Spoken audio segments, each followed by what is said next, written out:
Hola, buenas noches amigos. Una disculpa, la tecnología en ocasiones nos eh, juega unas malas jugadas y aquí pues fue una de ellas. Mis queridos amigos, hoy tenemos el programa número 15 de Disruptiva Forense, dando voz a las ciencias y a las técnicas forenses. Y estamos transmitiendo desde la Ciudad de México, desde la Avenida Insurgentes, el número 132. Estamos en las instalaciones del CIGNE Colegio Superior de Certificación y hoy tenemos la presencia, la participación de mi querido amigo y maestro Agustín Carpio Pérez, quien nos dará una plática. Estaremos haciendo una charla muy importante con él respecto a un tema muy importante que él maneja muy bien, porque pues ese es su desempeño profesional, aparte es parte de su vida. Hablaremos del perito traductor en lengua indígena en lengua indígena y el proceso penal. Muy buenas noches, mi querido maestro Agustín Carpio, gracias por participar.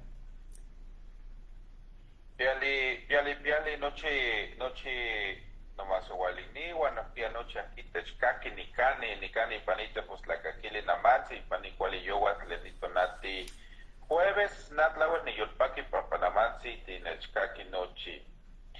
Muchas gracias, maestro, muy buenas noches, amigos del Colegio Insigne, muchas gracias en esta tarde, noche del día jueves. Yo los saludo con mucho gusto desde acá del estado de Veracruz. Gracias por la invitación, maestro. Gracias por la invitación, Colegio Insigne. Muchas gracias, mi querido maestro. Hay que agradecer también a Insigne Colegio Superior de Certificación en la oportunidad que nos da para estar aquí en Disruptiva Forense, difundiendo ciencias y técnicas forenses, a nuestro rector, el doctor Edgar Rodríguez, y cómo no, a nuestra maestra Alondra, que está ahí atrás de cámaras y de videos, moviendo cables, moviendo micrófonos, sacando cámaras para que podamos estar transmitiendo en esta noche. Pues muchas gracias a todos, gracias por participar, gracias por estarnos esperando y pues continuamos. Mi querido maestro Agustín Carpio, es un gusto que estés aquí con un servidor después de que nos vimos hace unos días ahí en el centro de la Ciudad de México. Compartimos unas lindas y ricas frías, echamos una plática y de ahí emanó la idea de que estuvieras hoy con nosotros. Platícanos, ¿quién es Agustín Carpio y cuál es su desempeño profesional en el derecho? Pues agradeciendo tan grandes referencias, mi maestro. Mire, pues un servidor actualmente se desempeña como abogado litigante de manera particular en la región indígena náhuatl del municipio de Ixhuatlán de Madero, Veracruz, acá en la zona rural prácticamente, en esta zona montañosa, en esta zona que estamos alejados de las grandes ciudades, de las grandes metrópolis, pues hay una gran necesidad también de aplicar la justicia como se dice en la Constitución y como se dice en los discursos oficiales. Actualmente, pues le comentaba, me desempeño como abogado particular. Sin embargo, pues la vida profesional me ha llevado por distintas etapas de espacios laborales. Hace unos años, si no mal recuerdo, 2014, estuve como director jurídico en una jurisdicción sanitaria acá mismo en el estado de Veracruz. En el 2017 estuve como apoderado legal del Colegio de Posgraduados ahí en Montecillos, en Texcoco. He tenido la oportunidad de estar con el corporativo de Grupo Salinas para la parte Golfo México como iniciador, por decirlo así, de las tiendas Superprecio o Superneto, que se conocen más comercialmente. Hemos laborado en algunas instituciones públicas como la Comisión Estatal de Derechos Humanos, y lo más importante es que siempre tratamos de estar pues cerca de la gente, cerca de la ciudadanía de a pie, como se conoce coloquialmente, para poder brindar un poquito de información, de asesoría jurídica respecto de todos estos cambios que se han estado viviendo. Y lo comentaba en alguna otra charla, hemos tenido la suerte de ver cómo nuestro país está pasando por una transición no solo comercial, no solo económica, política, sino también esta transición judicial, el andamiaje jurídico, las transformaciones que se han estado dando, las reformas en la Constitución, la implementación del sistema de justicia penal, la implementación ahora del sistema de justicia familiar, que pues afortunadamente lo estamos viviendo. Que si es perfecto, pues yo creo que falta mucho por hacer, y es por eso que agradezco al insigne Colegio Superior que haga este tipo de charlas, y que las personas que estén interesadas en estos temas de actualidad, en estos temas que nos interesa a todos, pues puedan escuchar un poquito y compartir opiniones con nosotros. Parte de lo que se hace en la academia siempre es compartir las opiniones, compartir ideas, porque de ahí salen mejores propuestas para una buena retroalimentación, mi maestro, salvo la mejor opinión que tenga usted como operativo y como parte de una institución que se fundó de manera muy fuerte a nivel nacional. Sí, mi querido maestro Carpio, yo he visto que usted es un abogado que es pie tierra, ¿no? Que anda midiendo, que anda con los peritos en la sierra, realizando cuestiones de técnicas de investigación para aportarlos en el proceso. Y es muy importante decirles a mis amigos que están aquí escuchándome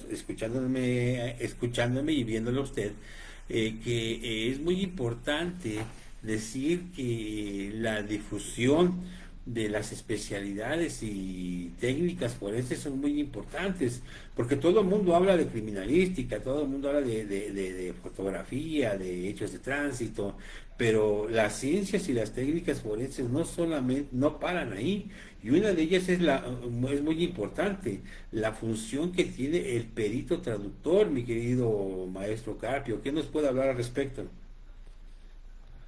Efectivamente, y esto reforzado también con la nueva tendencia de la política federal de resaltar los pueblos originarios, de darle una base fuerte, una base sólida, y darle voz a los pueblos originarios también. Hay instituciones administrativas y de carácter educativo que a nivel federal han estado expidiendo constancias a las comunidades y pueblos indígenas, que se deriva del Instituto Nacional de Pueblos Indígenas, en donde, pues además de la reforma al segundo constitucional, que es la base constitucional de la autonomía de pueblos indígenas, ahora se les está dando un reconocimiento expedido por el Instituto Nacional de Pueblos Indígenas. Pero esto, como bien lo comentas, ya en la práctica, para el acceso a los servicios que presta el Estado, la Federación y los propios estados de la República, y ahora más hablando del proceso penal acusatorio, pues estaríamos pensando que aunque el discurso oficial nos maneje que los pueblos indígenas son importantes, que los pueblos originarios les estamos devolviendo lo de la deuda histórica, todo esto que manejan los discursos oficiales, en realidad todavía no se está completando, yo creo, ni el 20% de lo que se dice en la parte oficial. En el sistema judicial penal, tanto federal como estatal, hablando específicamente del estado de Veracruz, porque otros estados no sé cómo están en temas de traductores, pero en el estado de Veracruz, por la amplitud que tiene, el Poder Judicial no ha podido establecer un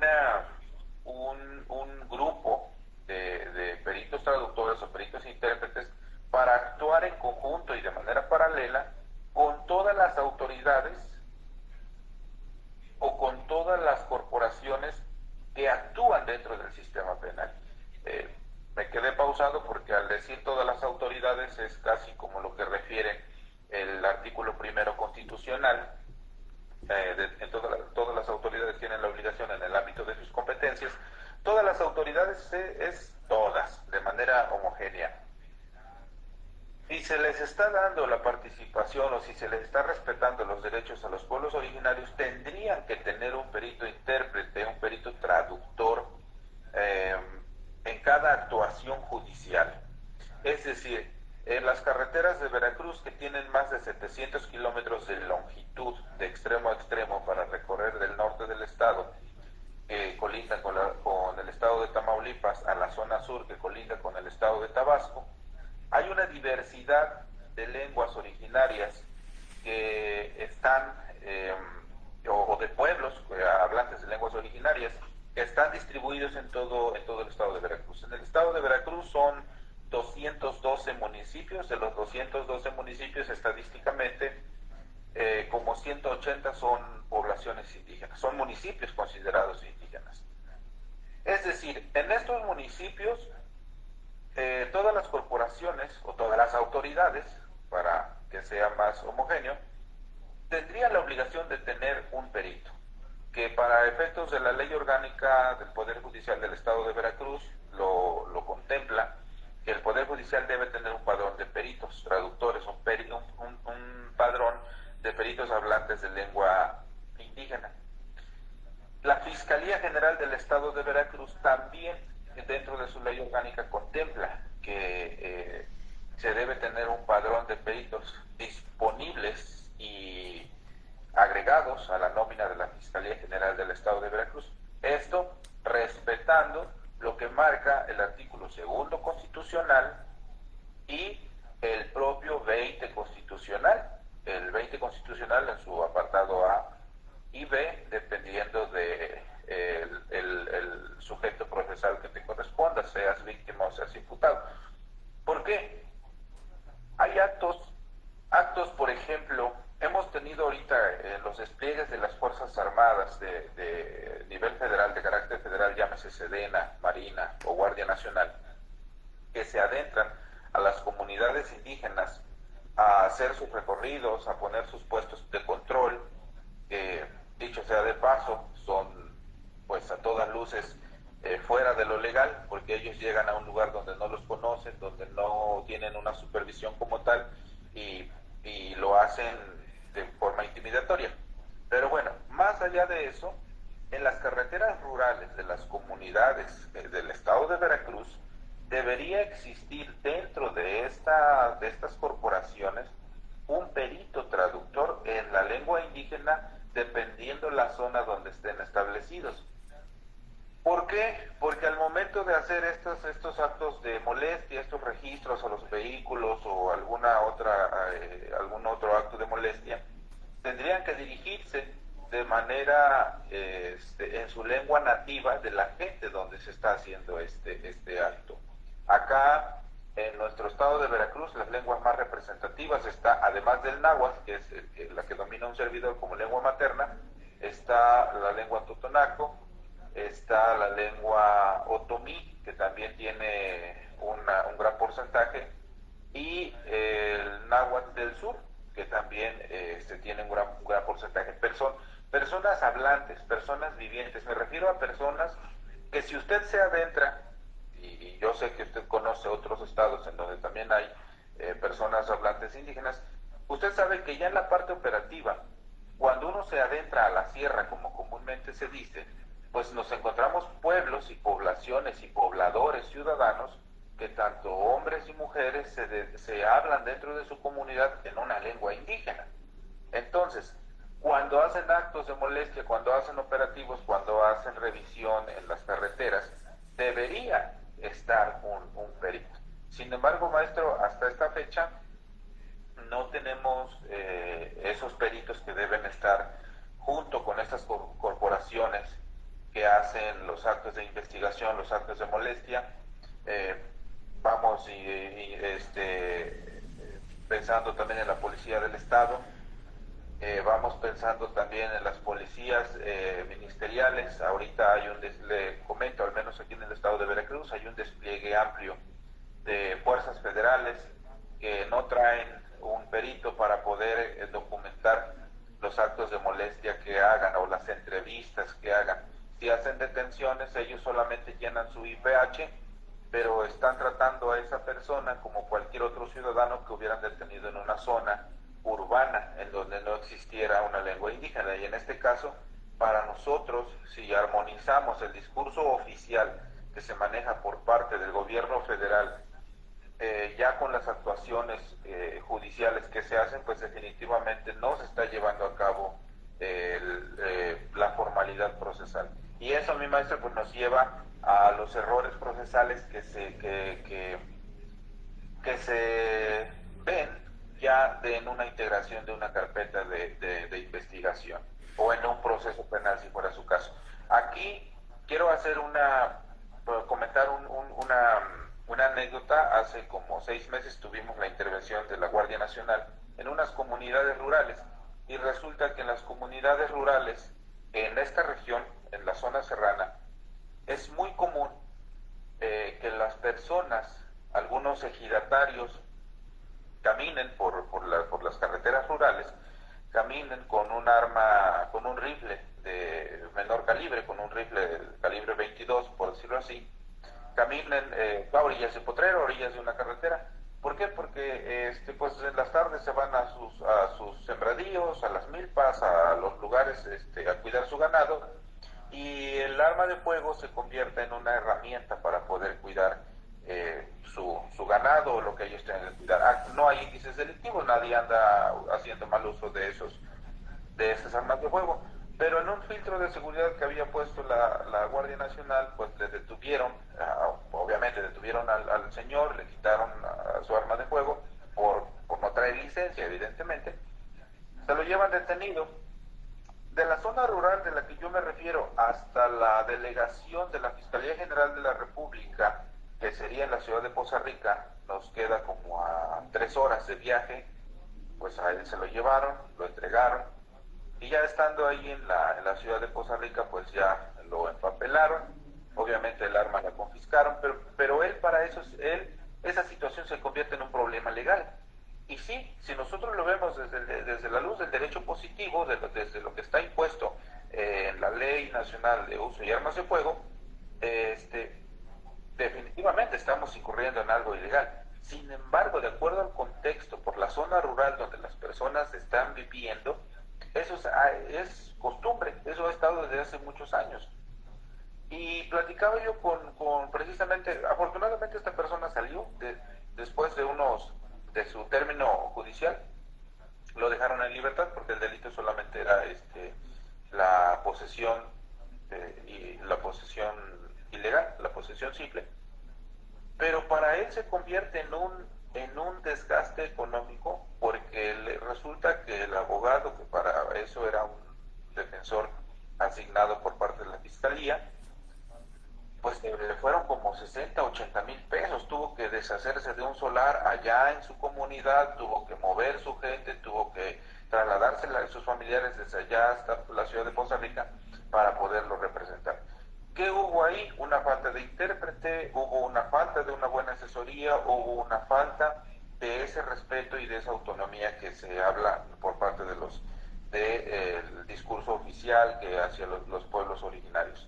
De ahí que surge también por parte de un servidor una idea de organizarnos como pueblos originarios en movimiento, que es el grupo que tenemos acá en la zona norte, y nos estamos, de repente, cuando se puede, nos estamos amparando en el artículo 9 de la Ley Nacional de Armas de Fuego, que es en donde dice que siendo un arma que no sea de calibre de uso exclusivo del ejército, y sobre todo en zona rural, zona de ejidatarios, que se podría considerar como una herramienta de trabajo. Claro, no es la interpretación más adecuada de la ley, sin embargo tratamos también de hablar aquí con los que vienen a hacer los operativos, porque les comento, lo más lógico sería registrar el arma como se debe, lo cual yo creo que de cada 10 mexicanos que tienen un arma real, a lo mejor 4 están registrados, el resto pues la tiene de manera clandestina o de manera irregular. En este caso yo les comentaba, para poder llegar hasta las oficinas de la Sedena, ir a registrar el arma, lo que implica de viaje, lo que implica de gastos, lo que implica también el riesgo del transporte del arma, en realidad es algo que no es factible. Las personas indígenas nunca han salido de su comunidad, no conocen y como reitero, no saben hablar ni siquiera bien el español. Tendrían que asistirse de un intérprete y yo creo que por ahí dejo la propuesta en el tintero, maestro. A lo mejor más adelante pudiéramos gestionar con el apoyo de los contactos y amigos en Ciudad de México que estos módulos de registro, así como hacen campañas para intercambio de armas, canjeo de armas y todo eso en los distintos batallones de infantería a nivel nacional, pues que también se establezca un módulo en donde los ciudadanos ejidatarios de manera voluntaria puedan llegar y registrar sus armas con la documentación que les soliciten y con el arancel que se tenga que pagar, pero que les faciliten más este procedimiento. Oh, ok, es una excelente explicación, mi querido maestro. Es muy importante decir que, pues, hemos estado, yo por lo menos, servidor, junto con muchos valientes peritos de Fiscalía General de la República, hemos andado en todo tipo de suelo en nuestro país, en sierra, en bosque, en jungla y demás. Y efectivamente, un gran problema que tenemos es de que luego el personal operativo que va no lleva a un traductor y no sabe en el entorno social de ese tipo de población. Es muy importante decirles, mis amigos, que su servidor es una de las personas que ha hablado de la tradición del perito del proceso penal mexicano, porque pues no estamos los peritos en el Código Nacional de Procedimientos Penales. Mi querido maestro, los peritos traductores son contemplados en el Código Nacional de Procedimientos Penales, siendo que tenemos el artículo 2 constitucional que protege y describe las poblaciones indígenas de nuestro país. ¿Se tiene contemplado procesalmente en el Código Nacional el perito traductor? Sí, sí, bueno, así como tal, con esa palabra como el perito traductor, no, pero constitucionalmente está la base de que si la persona pertenece a alguna comunidad indígena, se le debe asignar un traductor intérprete.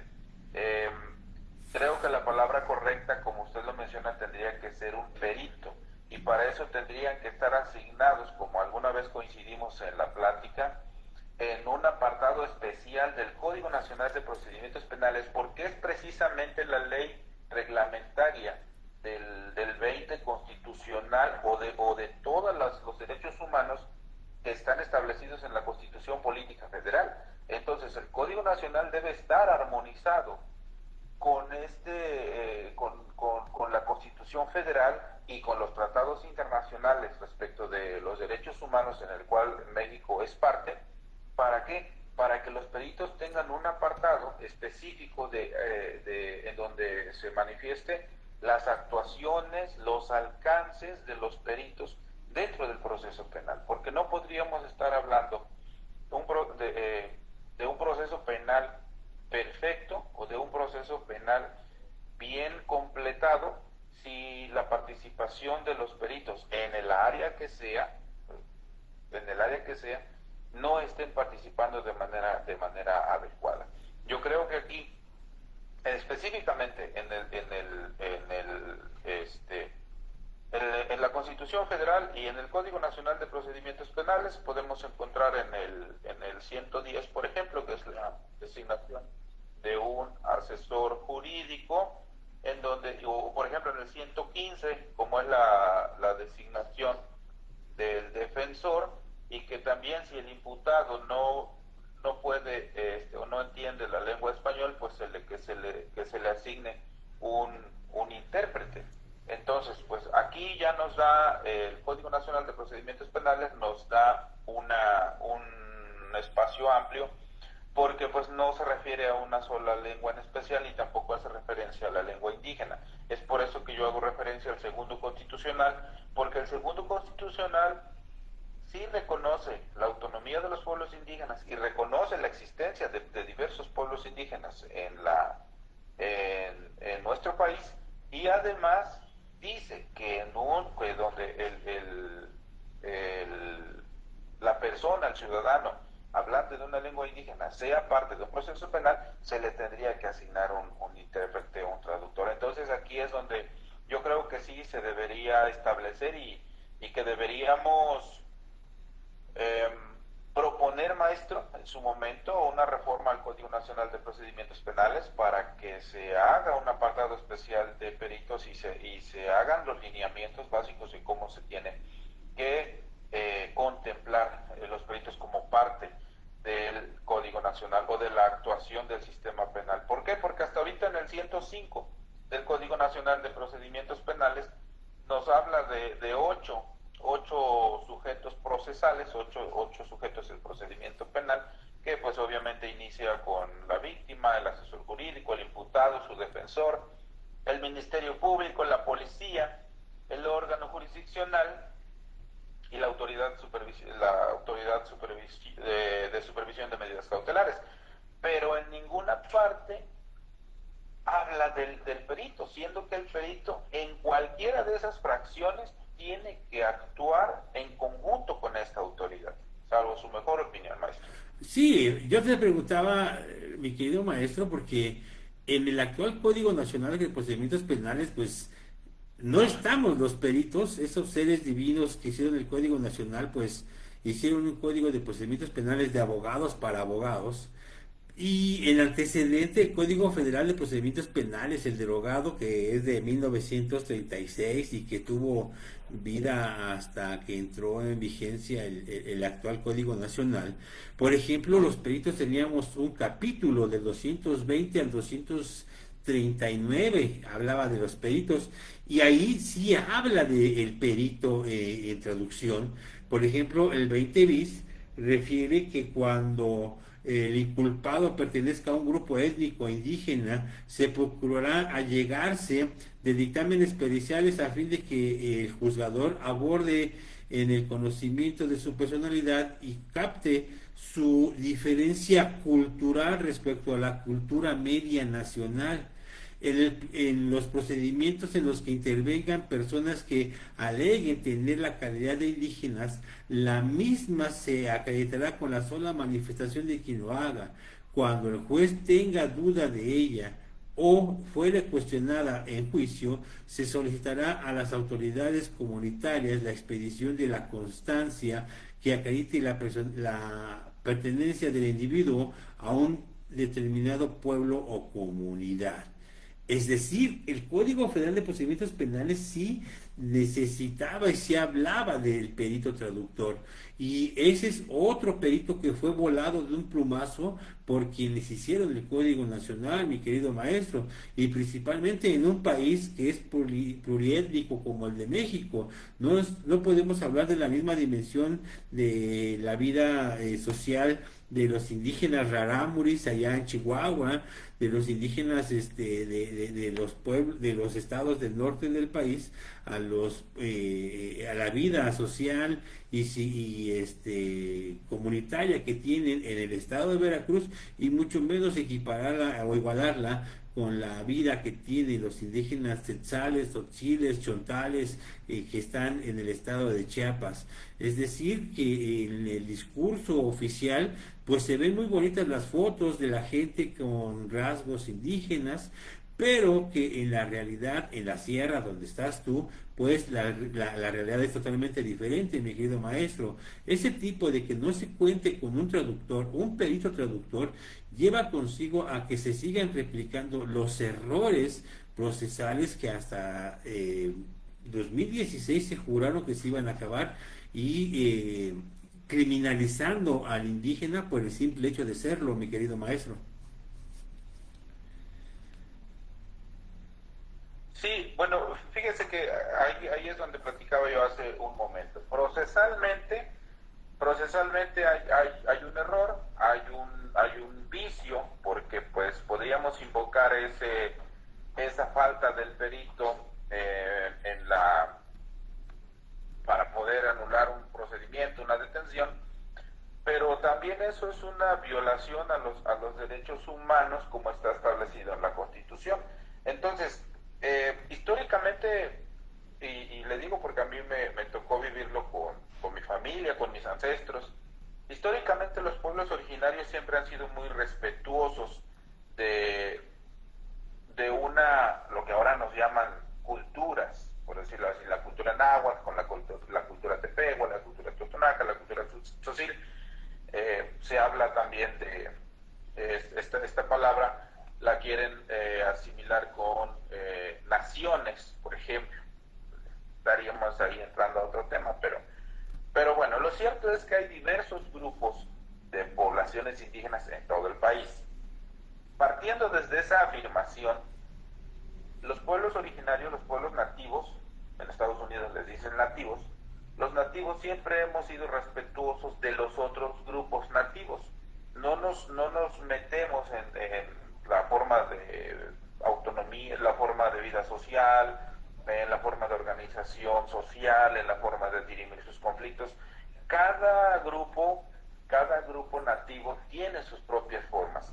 Y en este caso la Constitución Política Federal y el discurso oficialista que existe hasta este momento nos tratan de homogeneizar, nos tratan de generalizar. Hablar de indígenas es hablar igual de un indígena rarámuri de la zona norte del país que hablar de un chontal de Tabasco, que hablar de un mixteco de Oaxaca, que hablar de un náhuatl. O sea, nos tratan de homogeneizar. Sin embargo, yo creo que por ahí vamos a también empezar a pugnar para que el segundo constitucional realmente lo hagan valer de manera sectorizada, cada grupo con su forma original y el respeto de sus formas originales de cómo se están organizando y cómo viven. ¿Por qué? Porque esto no solo tiene que ver con el sistema penal. El sistema penal nos invade a las comunidades indígenas.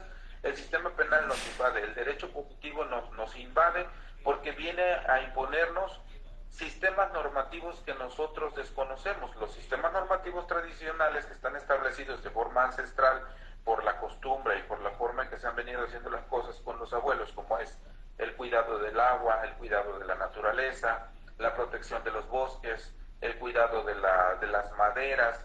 Todo eso nosotros ya lo hacíamos desde antes, pero ahora el derecho positivo nos impone otro tipo de reglamentos y ajustarnos a otro tipo de autoridades.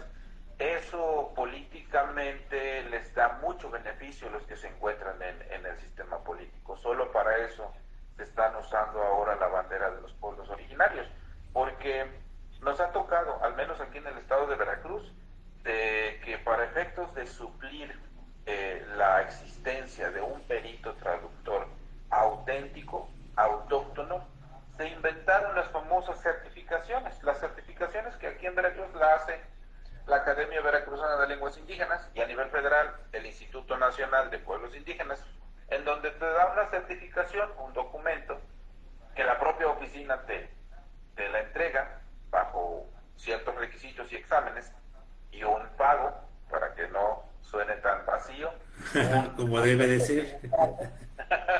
un respectivo arancel que cobra el gobierno, para que te den un documento y que te digan tú si eres hablante, o sea, tú si eres perito, ya puedes ser perito traductor. Pero ¿qué cree, maestro? Que estamos teniendo personas que se van a tomar un curso y fíjese que ha habido hasta personas extranjeras que aprenden la lengua nativa de alguna región, háblese de Oaxaca, háblese de Chiapas. Por eso hay mucha incursión de extranjeros con los nativos indígenas, porque hay extranjeros que aprenden a hablar la lengua y luego van y se toman la certificación y la pagan y ya eres perito. Y esos extranjeros, o incluso esas personas que políticamente también pueden ser colocados, se prestan para suplir este requisito que pide la Constitución y hacer actos que van en contra a veces de los propios intereses de los pueblos indígenas. Entonces, pues nosotros acá en la región hasta ahorita tratamos de mantener o tratamos de cuidar esta parte de que los peritos que sean nombrados o reconocidos por alguna institución federal o estatal, pues mínimo que sean personas nativas de la comunidad, que les conozcan realmente el entorno socioeconómico de las comunidades, para que eso nos dé un poquito de garantía de que cuando llamen al perito traductor o intérprete, pues realmente cuide los intereses de los ciudadanos, porque al actuar con estos peritos que solamente van a un curso, se pagan la certificación y luego la andan haciendo de peritos, pues realmente no quisiera hacer otra área, maestro. Tenemos peritos balines, mi querido maestro. Vamos a saludar a mi querido licenciado maestro Roberto Martínez, un abrazote también, excelente abogado de Veracruz, a mi querido maestro Osmar Torres, ya estuvo aquí con nosotros en Insigne, excelente perito con su programa Intercrímenes, muchas gracias mi querido maestro Osmar. Él nos dice que se debe de tener interés en esta área pericial, son necesarios y obligatorios para el debido proceso. Excelente opinión, de verdad. Y es cierto, porque si ustedes van a penales, penales o sí, donde están personas privadas de su libertad, vamos a encontrar gente que pertenece o que está protegida por el 2 constitucional, y dentro de su entrevista va a decir que él nunca tuvo un traductor, nunca tuvo un intérprete, que él no supo lo que firmó o que le dijeron que firmara se iba. Y pues por desgracia recuerden que en nuestro país, pues entre más números tengamos de personas privadas de libertad, pues es mejor, porque se está haciendo eficiente. Es muy importante también hacer manifiesto que se abusa de la palabra indígena, se abusa de la palabra nación indígena con fines políticos, y hay que decirlo, cada trienio, cada sexenio, con fines politiqueros, ¿no? Está también Mari Cabrera, buenas noches. No se preocupe, Mari, pues estamos aquí para difundir las ciencias y las técnicas forenses, y muy pocos hablan del perito traductor, mi querido maestro Carpio. Todo el mundo se va con la sangre, todo el mundo se va con las cosas hasta un tanto cuanto morbosas de la criminalística, y dejamos de lado otras especialidades muy importantes para el proceso penal. Saludos al doctor Azael Escobar, está aquí también presente en la grabación. ¿Por qué se abusa, mi querido maestro Carpio, de la palabra indígena en nuestro país? ¿Y por qué no tenemos un stock de peritos pagados? Porque también también comen, ¿no? ¿Por qué no tenemos un stock de peritos como se tiene criminalistas, fotógrafos, hechos de tránsito, evaluadores, ingenieros? Es muy difícil juntar a diferentes traductores, porque usted lo dijo hace rato, una cosa son náhuatl, que hablen náhuatl del norte de Veracruz, y otros que hablen náhuatl del sur de Veracruz. Pues parece que es lo mismo, pero yo me imagino, por lo que acaba de decir mi querido maestro, que no. Sí, maestro, bueno, antes de contestar la pregunta que me hacen, quiero hacer referencia a lo que es el artículo 2 de la Constitución Política Federal, ya con la reforma del 30 de septiembre de 2024, a consulta de la Constitución Política Federal. En el artículo 2, apartado A, fracción 11ª, y en su segundo párrafo, habla precisamente del acceso a la justicia, pero en su segundo párrafo dice: las personas indígenas tienen en todo momento el derecho a ser asistidas y asesoradas por personas intérpretes, traductoras, defensoras y peritas especializadas en derechos indígenas, pluralismo jurídico, perspectiva de género y diversidad cultural y lingüística. Ahora, este es el mandamiento constitucional. Si nos vamos al Código Nacional de Procedimientos Penales, ahí ya no está como tal, ahí ya nada más dice un intérprete que pues... minimizando la importancia, ¿no? Ajá, ese perito del cual acá habla, y que aparentemente lo ponen en un pedestal en el Código Nacional de Procedimientos Penales, pues es así como que pues un intérprete, ¿no? Nada más. Pero ahora bien, contestando la pregunta que me hace, ¿por qué se ha abusado de la palabra indígena? Fíjese que como grupo vulnerable que hemos sido declarados desde la Organización de las Naciones Unidas, y que no solamente es México, sino aplica para diferentes países de Latinoamérica, la Organización de los Estados Americanos y igual la ONU ha declarado a los pueblos indígenas como grupos vulnerables. Y es precisamente el negocio más jugoso que la política ha tenido en todos los aspectos, porque primero era el tema social, luego el tema político, ahora el tema judicial. Nos han llevado en diferentes etapas con la intención de sacar precisamente este provecho económico, y que ahora, como bien lo menciona, hay una línea muy delgada en la mención que hacía hace rato usted de lo que marcaba el Código Federal, el Código Federal de Procedimientos Penales, de quién se considera indígena y cómo se debe diferenciar de un indígena o un nativo de otro, ¿no? Yo le comentaba hace rato, ahora la Constitución Política Federal maneja una palabra que se llama autoadscripción, y ahora cualquier persona, ya no influye el territorio ni nada, sino que cualquier persona se puede autoadscribir indígena. Y esto hace que nuevamente los espacios de la vida pública se pudieran invadir por personas no indígenas. No vamos lejos, y espero no alejarme mucho del tema. En el ámbito electoral que se le está dando la participación a los pueblos indígenas, pues hemos tenido ya casos muy recientes en donde en las últimas jornadas electorales las participaciones de los pueblos indígenas están siendo representadas por personas que se dicen indígenas, pero que no son indígenas, o sea, son nada más personas que se autoadscriben indígenas.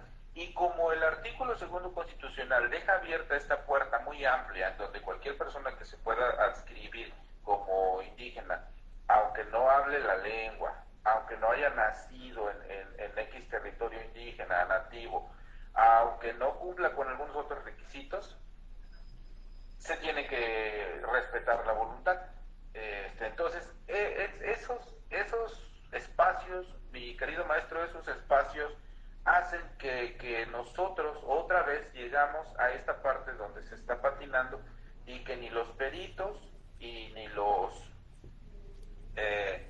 operadores del sistema de justicia penal puedan tener en realidad una visión objetiva de qué es una persona indígena, en qué momento podemos actuar para respetar los protocolos establecidos por parte de la Suprema Corte de Justicia de la Nación y por los protocolos de nivel internacional para el respeto a los derechos indígenas.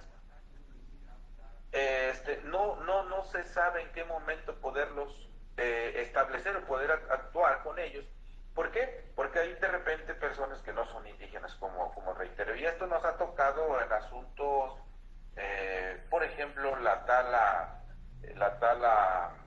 excesiva de árboles, de bosques. Acá en la zona serrana se han entregado por parte del gobierno federal o por parte de CONAFOR, de la Comisión Nacional Forestal, se han entregado miles y miles de hectáreas que eran protegidas por los ejidatarios anteriormente, pero que ahora, y comunidades indígenas, y que ahora pues resulta que algún ejidatario de esa comunidad lo llamaron para ocupar algún espacio, o en campaña le prometieron un espacio.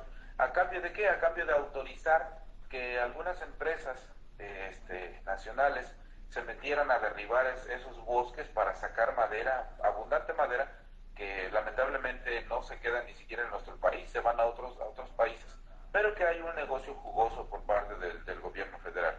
Espero que no estén rastreando nuestra llamada, maestro, porque no van a llegar a... No se preocupe, maestro, no tienen tecnología, ya andan pidiendo drones para hacer investigación, no creo que tengan para intervenir. Bueno, esa es la realidad, mi maestro. Bueno, usted lo sabe, usted lo ha vivido, y estamos ahorita en conflictos a veces con terrenos donde hay mantos acuíferos. Ahorita el siguiente, digamos, poder económico que se pudiera tener se va a transmitir al espacio donde haya mucha agua, a los manantiales.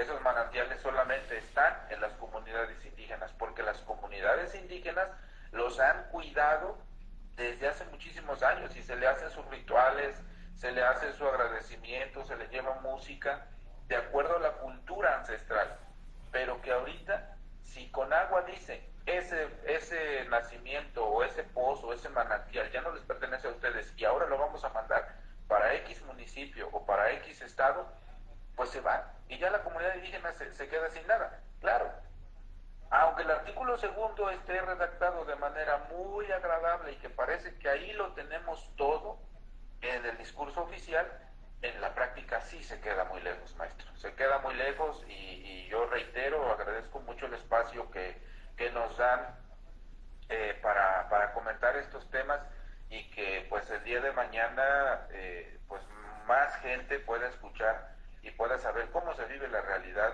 acá en las comunidades rurales. Nosotros, por mucho tiempo, las comunidades, los nativos solamente habían sido espacios de exhibición cultural, de las danzas, de que sí en el teatro, de que pues en el Zócalo capitalino, para una exhibición, para hacer danzas culturales. Pero no, o sea, los ciudadanos, como ciudadanos nativos mexicanos, realmente hay muchos derechos que no se están respetando y que tratamos nosotros de defenderlos en la medida de lo posible. Ok, mi querido maestro, tú eres abogado, ¿no? Terminaste una licenciatura, eres profesional en derecho, experto, eres originario de una población, hablas una lengua indígena, pero dentro de tu comunidad, dentro de tu municipio, hay otras personas profesionales como tú, independientemente del derecho, hay dentistas, hay no sé, agrónomos, demás, porque es muy importante, el artículo 2 constitucional dice que se deberá de fomentar el desarrollo profesional, económico, cultural, y de pronto, pues si tú lees el artículo 2 constitucional, pues está muy bonito, muy redactado, lo que debe de ser contra lo que es. ¿No? Si fuera así, pues no hubiera en la ciudad, en las grandes capitales, no existieran gente que es indígena, que ha sido desplazada. Y cuando tú escuchas la historia, es lo que tú dices. Nos quitaron el terreno, nos quitaron el agua, nos prohibieron cazar, porque nosotros cazamos para comer, no cazamos para tener los animales colgados, las cabezas de los animales colgados arriba de una chimenea. Nosotros utilizamos la piel, utilizamos todo lo que le quitamos al animal con todo respeto, porque es un acto de supervivencia, no un acto de frivolidad. ¿Hay más profesionales dentro del ámbito de tu comunidad indígena? ¿Conoces más? Sí, maestro, afortunadamente a estas alturas de la historia de México, en 2025 puedo decir orgullosamente que conozco varios compañeros que son nativos, que salieron igual que un servidor a buscar los espacios para seguirse superando a la ciudad. Terminamos las licenciaturas o terminamos una formación profesional y algunos han regresado. El tema que tocas, mi maestro, es un tema súper sensible, ha afectado mucho a la población indígena como tal, porque la mayoría de los profesionistas que emigran de sus pueblos, de su comunidad como tal, ya no regresa, se queda en la ciudad, aunque sea empleado de alguna empresa pequeña, aunque sea empleado de algún otro un sector público, pero ya no regresa, ya no quiere regresar precisamente por las carencias que se vive en su pueblo y porque pues no hay una forma de poder desarrollarse. Afortunadamente, en lo personal, para efectos de la abogacía, pues a mí sí me ha permitido poder establecer una cartera de clientes, poder tener algún ingreso, no alto, pero sí algo para subsistir. Y yo creo que eso me ha permitido estar, pero si yo hubiese sido contador, por ejemplo, a mí me tocaría estar en una empresa, en alguna ciudad, y si acaso regresar nada más en épocas de vacaciones a la comunidad indígena. Esto hace que la comunidad indígena, los jóvenes se hayan ido, los que no son profesionistas son empleados de alguna empresa, de alguna fábrica, hablemos de ciudades desarrolladas como Querétaro, como Nuevo León, por ejemplo, que está requiriendo mucha mano de obra, Sonora, Sinaloa, para los campos agrícolas, que les pagan por hora, y a veces los jóvenes prefieren ir para allá a trabajar y solamente venir a su pueblo a estar por temporadas cortas. Esto hace que las propias comunidades indígenas estén sufriendo un problema social, un problema interno de carácter social, que es como lo es el abandono del campo. El abandono del campo, el abandono de la producción agrícola, le está pegando actualmente a las comunidades indígenas, que uno va y en las comunidades indígenas a veces ya no encuentras el suficiente alimento que se produzca dentro de la comunidad. Ya tiene que ser extraído o importado de otra empresa o de otro lugar o de otra zona. Hablemos del maíz, hablemos del frijol, que normalmente ya está ingresando a mayor cantidad en las comunidades indígenas. ¿Para qué? Para poder sustentar el consumo humano que normalmente se da en las regiones indígenas, pero que ahora ya no se produce como antes se producía, porque ya no existe la misma capacidad económica. En ese aspecto yo me cuento, porque yo ya no siembro maíz, mi maestro, pero esos factores de elegir nosotros otra área de trabajo pega mucho en la comunidad indígena. Y aunque yo estoy y comparto el espacio con los compañeros indígenas en las comunidades, pues en realidad ya no participo en el rol tradicional también de las comunidades indígenas, como es la siembra del maíz, la cosecha y todo este tema. Ahorita hay una fiesta, que es la fiesta del elote en nuestra región.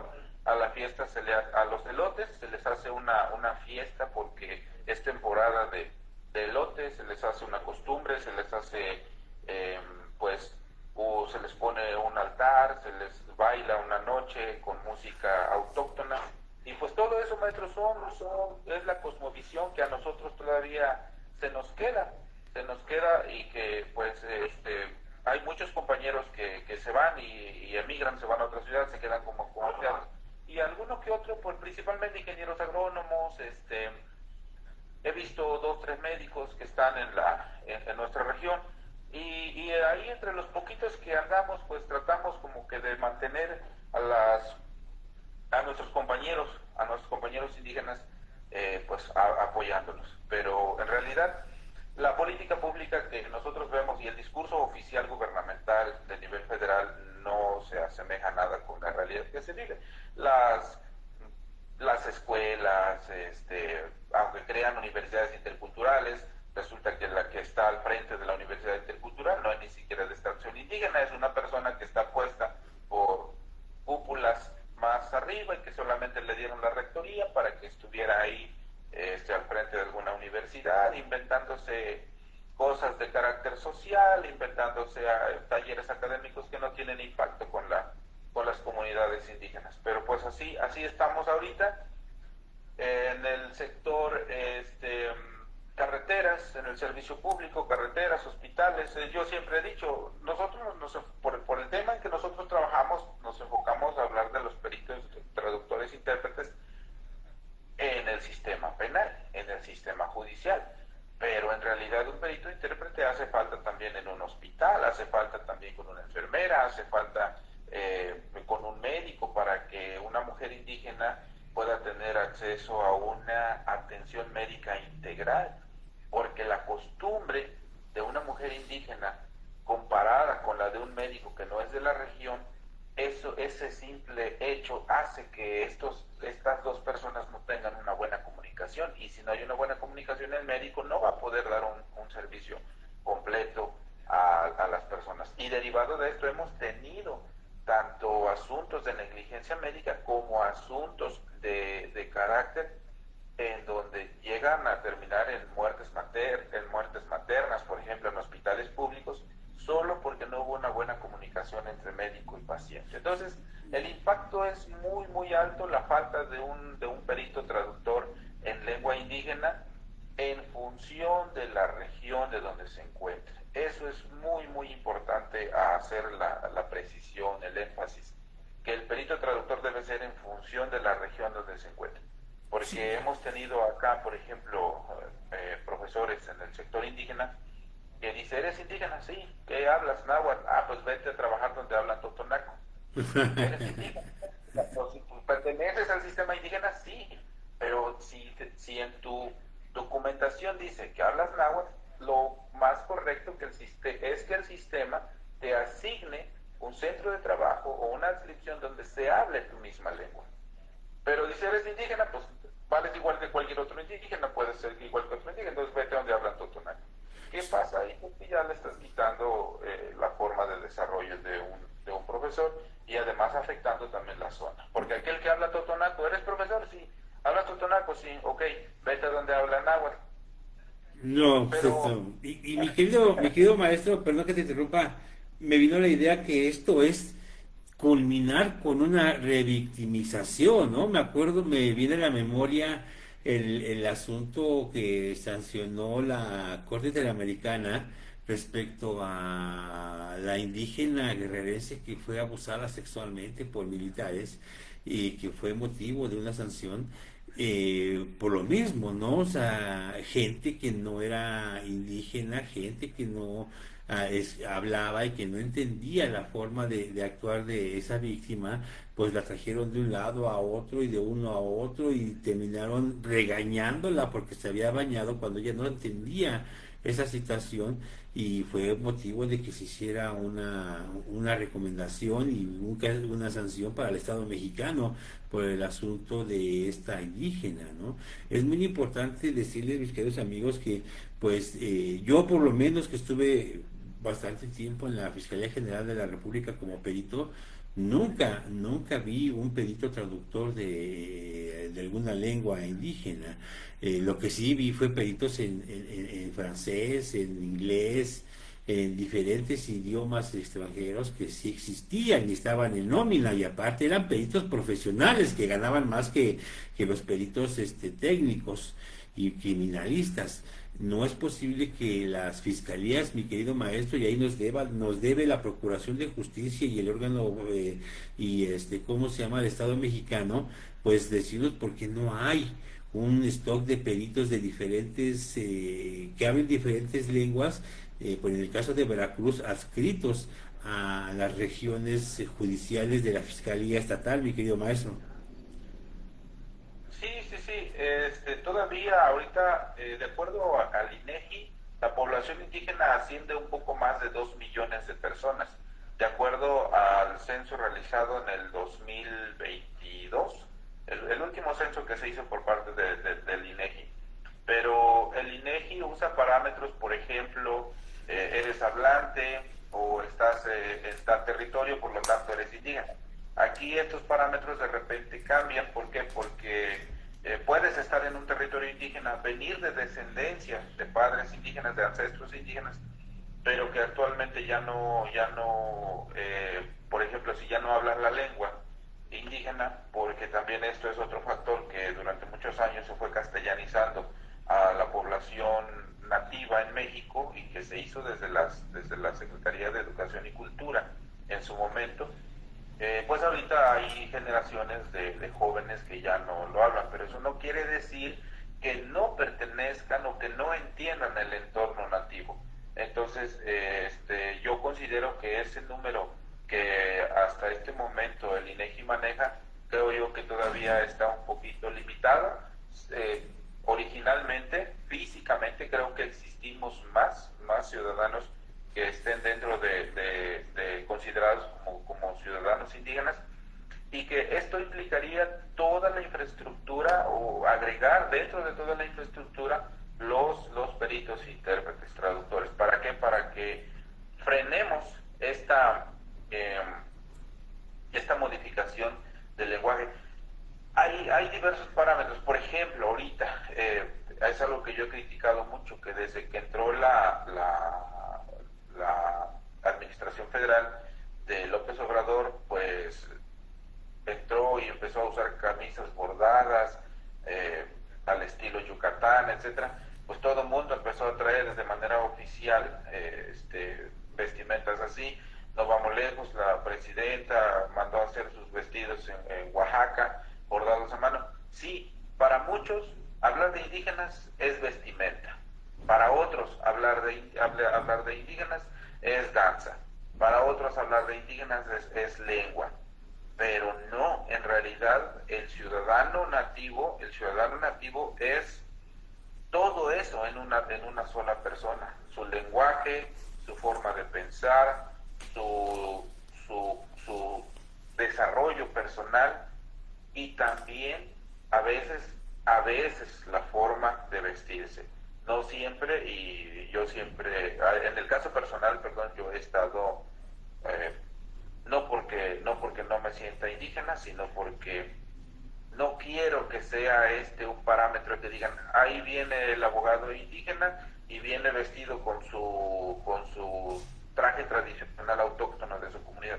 Entonces el día que me lo quite, quiere decir que ya no soy indígena, ¿no? O sea, son señales que la población va entendiendo y que a veces va identificando, y por eso dicen, no, pues si ya no los ves con sus sombreros o con sus trajes autóctonos, entonces no son indígenas.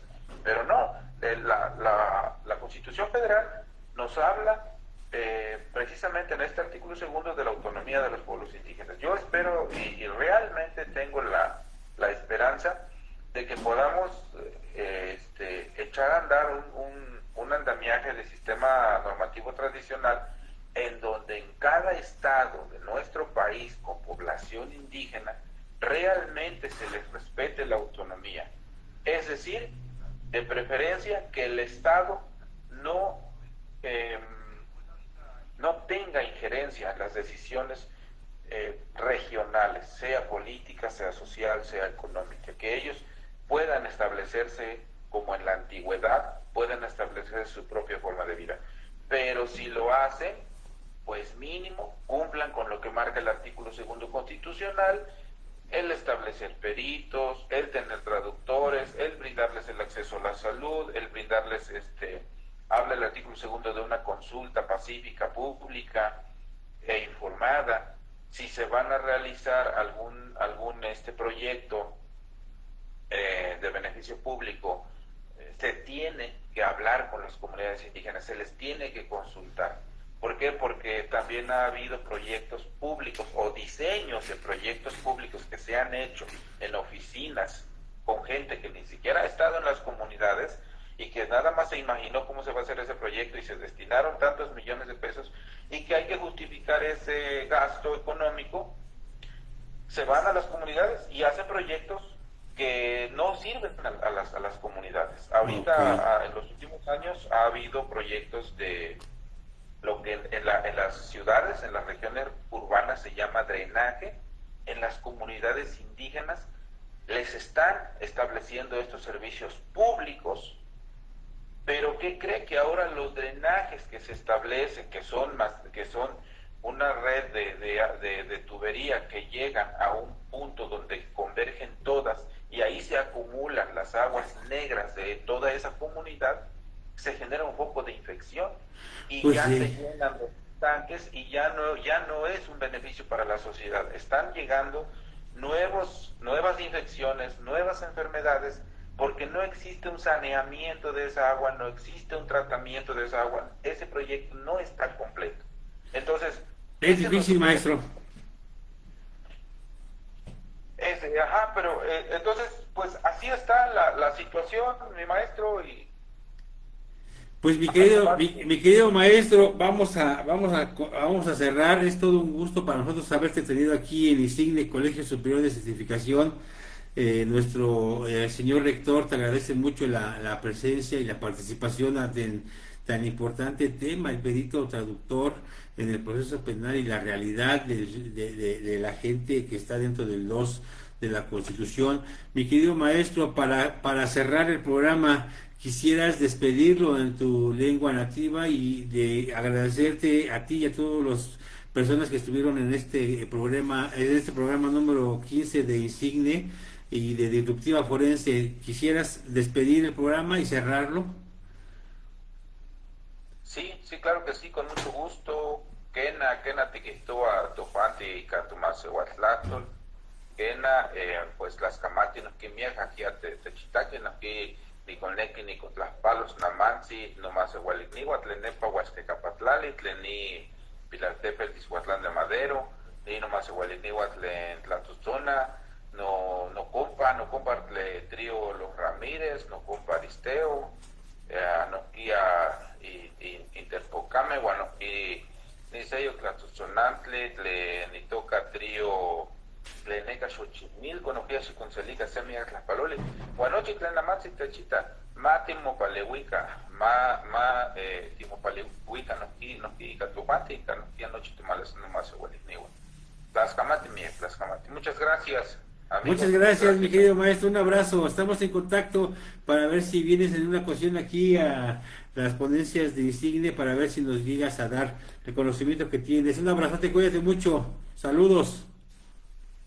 Gracias, hasta luego. Gracias amigos, gracias por estar presentes, gracias.